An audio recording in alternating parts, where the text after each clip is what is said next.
The Avengers radio series, a cultural phenomenon in South Africa back in the 1970s. South Africa was a country with no national television service. It wasn't until 1976 that the country would get its first taste of television broadcasts. But before that, radio was the primary medium of entertainment and information for the masses. This was the context when The Avengers, a British spy FI series, made its debut on South African radio and became a cultural phenomenon. The Avengers was a British television series that originally aired from 1961 to 1969. The show revolved around the adventures of John Steed, a suave and sophisticated secret agent, and his various female associates. The series was a unique blend of traditional spy thriller elements with science fiction and fantasy, which set it apart from other shows of its time. While the series was hugely popular in the UK and had also made a significant impact in the American markets, being one of the rare British series given a network transmission slot, it was virtually unknown in South Africa. This was primarily due to the lack of a national television service in the country until 1976. However, as a film series, The Avengers was able to gain some exposure in South Africa through film rentals. But it was the launch of the radio series that truly brought The Avengers to the masses in South Africa. Come and listen at www.myclassicradio.net. Hello, everybody. Ray, what relatives do you want to talk about tonight? Well, I don't know. I thought I might talk about my Aunt Louise, who was a waitress. A waitress, huh? Yeah. Well, come on, George. Give me some line here. Well, I haven't heard anything for a while. She was a waitress back at the turn of the century, wasn't she? No, it was at the Joe's Cafe. The turn of the century was across the street. Oh, yeah. Closed. That's right. Well, who else can we talk about? Well, let's talk about Lawrence Fechtenberg. Well, he's no relative of mine, but... he's going to be along later. I think we could tell the folks about the big Bob and Ray musical that we've been rehearsing for the past couple of weeks. Got some very intricate dance steps that are giving us a little bit of trouble. We've never danced before, publicly. And I'm not listening to you. I was reading the farmer's... I was saying the trouble we're having with learning our dance routine. Well, of course, neither one of us are particularly graceful, and it's a rather difficult thing for us to accomplish that dancing thing. But under the expert guidance of, what's his name? Nicky Oceanic. We're coming along pretty well. Did you want to say something to us in there? No. First this evening, we're going to go across town to the fabulous Bob and Ray Gourmet Club for the ceremony around a famous person's sandwich called Sandwich Surprise. Claude and Clyde are our hosts over there, so let's call them in. Hello, everybody. This is Claude and Clyde at the Gourmet Club here in Midtown. In just a few moments, we will have the sandwich of some guest star opened and disguised, or opened and described here on the air. Claude, I think it might be... The act is distracting me on stage. Well, that is an act I wanted to call attention to. This is Hal and Harry, two of the foremost Bob and Ray impersonators in the nightclub field today. I wonder if we could go down and pick up a little bit of their act. All right.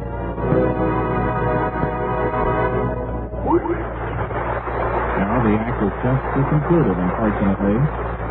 That's all right.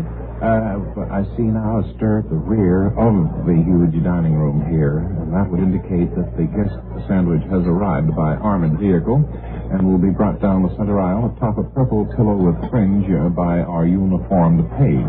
Yes, they're coming through the doors now. There should be, there it is, the usual fanfare.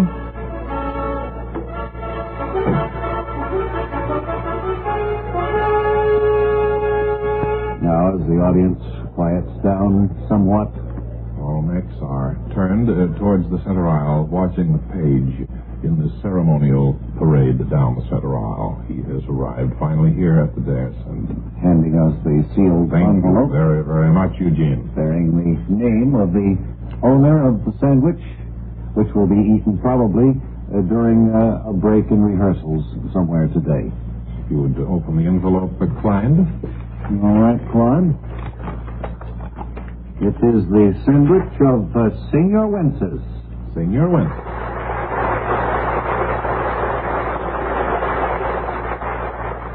The sandwich was wrapped in a waxed paper with a scalloped edge, and the sandwich appears to be on, yes, it is, it's rye bread.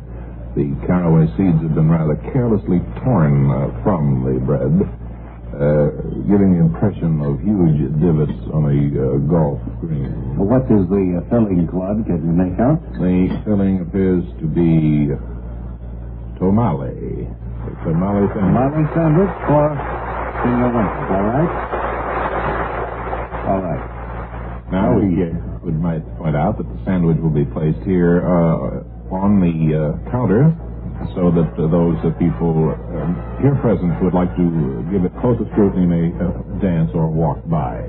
And as they do dance by, we will be taking our leave of you here from the Gourmet Club with the warm invitation that any of you who are in the vicinity stop by and join in the sandwich surprise festivities whenever you feel like it. On this pleasant note, we return you now to Bob and Ray, who are broadcasting their program somewhere.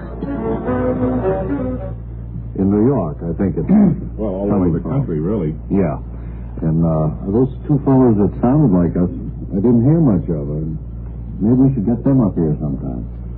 Well, I don't know why. It would confuse the people, I think, if we did. It would be, they sounded just like us, really. The little I did hear. And now, a thumbnail preview time for CBS Radio's Yours Truly, Johnny Dollar, coming your way Sunday. It's the case Johnny will be filing as the blot don't rub matter. And it's all about a scuba diver with a tank full of laughing gas? And a red-headed acrocade ballerina with the bend. And an over-friendly water spaniel. So listen Sunday night for Yours Truly, Johnny Dollar. I wonder what kind of a plot Johnny's going to have for us. Search me. And now, chocolate cookies with white stuff in between them brings you another episode of Lawrence Fechtenberg, Interstellar Officer Candidate.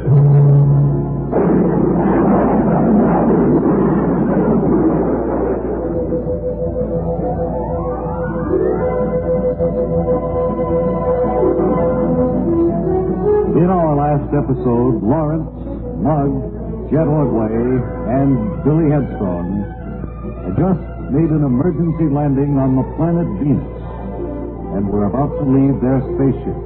And right now, it's a few moments later as we hear... All right. I want you all now to act very, very carefully here. Let me do all the talking till we determine exactly what kind of people...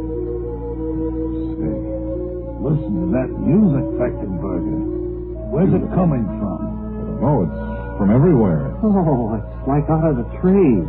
From the ground, from the rocks, from the sky. And look at the color of the sky here at Venus. It's a pink sort of blue. It's beautiful. You think, Lawrence, we'll see any Venusians? Just a moment. I want to try the fruit from this tree. I wouldn't eat that if I were you, Fechtenberg. You don't know whether it may be poisoned or not. Oh, in all my life, I've never tasted anything so succulent. I wonder what it could be.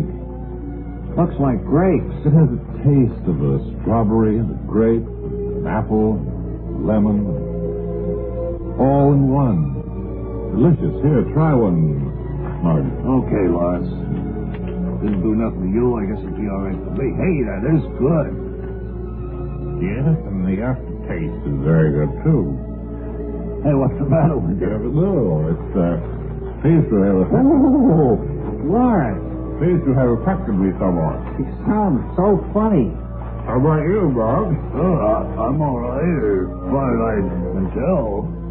Wait, I'll go back and get some water from our ship and see if that helps. Oh, that'll be a good idea, Jeff. Okay, dear. I wonder if Billy'd like to try one of these.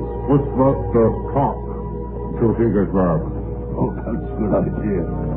Here, try this. Here. Thank you, dear.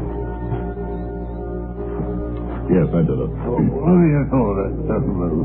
Well, I suppose after you've been here a while, you'd know...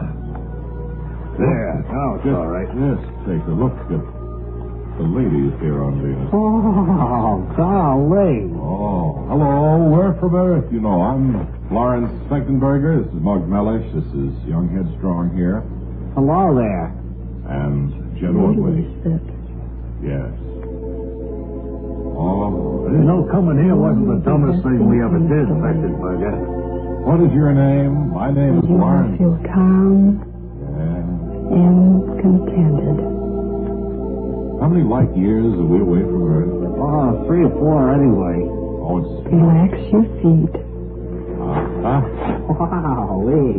Look, why don't you three go on back to the ship? I'll join you Relax your later. ankle. Oh, what do you mean, Fechtenberger? And look, if you decide to take off to the Earth, go ahead and give my Relax regards your legs. to the Commandant. Okay, come on, Jet and Mark. Goodbye, Lawrence. Listen, be Nice one to loose the ship. There's a rotten. and relaxed. Oh, you know it. Beautiful, beautiful Venus. And now your hips are relaxing. Oh. I'm afraid I'm going to pinch myself and wake up and find And myself as you relax, Studio you feel 26 quiet at CBS in New York. and lazy.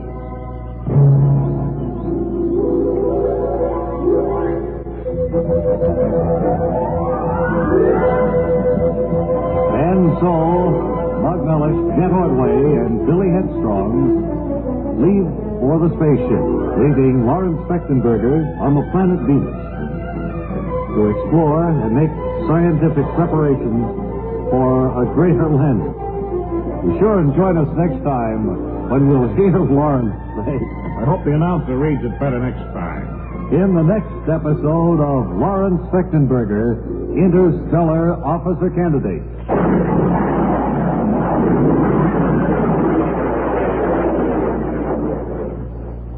Suppose Venus really is like that? Who knows? Who knows? Someday we'll find out. Well, I was reading in a book. Oh, no, sir, we don't have time for that. No, we're only scientific experts if we have any opinions to be Ladies given. and gentlemen, you remember Tex Blaisdell, Bob and Ray's famous cowboy who travels the country in a station wagon playing country music? Howdy, Bob and Graham. How is your friend Romeo? Romeo is still the cut-up in the Smoky Valley Boys. It's a lot of fun. Yeah. Tex, yes, fine. You're here, I understand today, to perform your wonderful rope act. Well, this is the same act I do on the stage when we're appearing for any group. Well, I know you're going to do the Cisco Sizzler and then the Las Vegas Larrup. What else? Right, I'm going to do the Dallas Dazzler first. That's a new one I've added, and then I'll be How about doing... the Reno Rondelay? I don't have that in the present act. Oh, but, all right. I How about the Carson City Kid-Up? ad-lib it for you. Maybe I should let me get my ropes together, and All right. if you get a little music, you can You play. bet. Tex Blaisdell, ladies and gentlemen, and his rope act.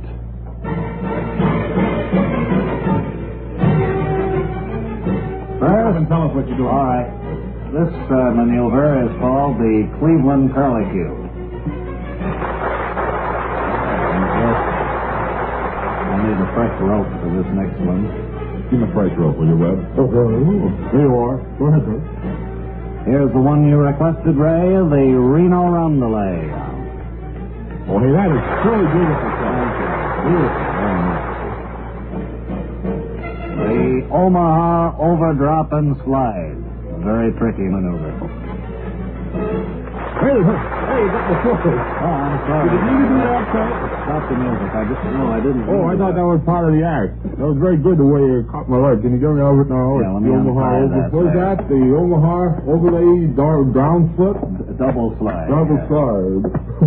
That's one I haven't really perfected yet, but it does get a good round of applause. Any more really. for us, Tex? Not today, I don't know. Not for the money you're getting either, I No. suppose, huh?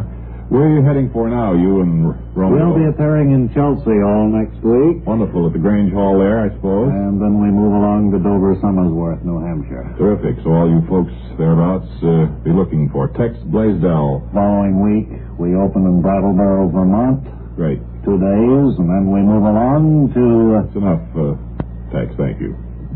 I'll I'm just sure you give had you an my answer. rundown. We'll be back wrapping up the show in just 10 seconds.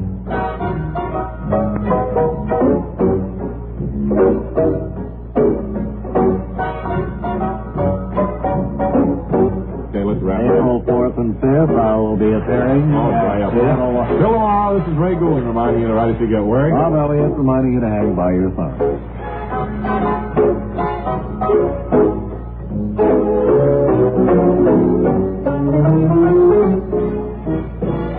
Every week, leading world figures face the nation on the CBS Radio Network.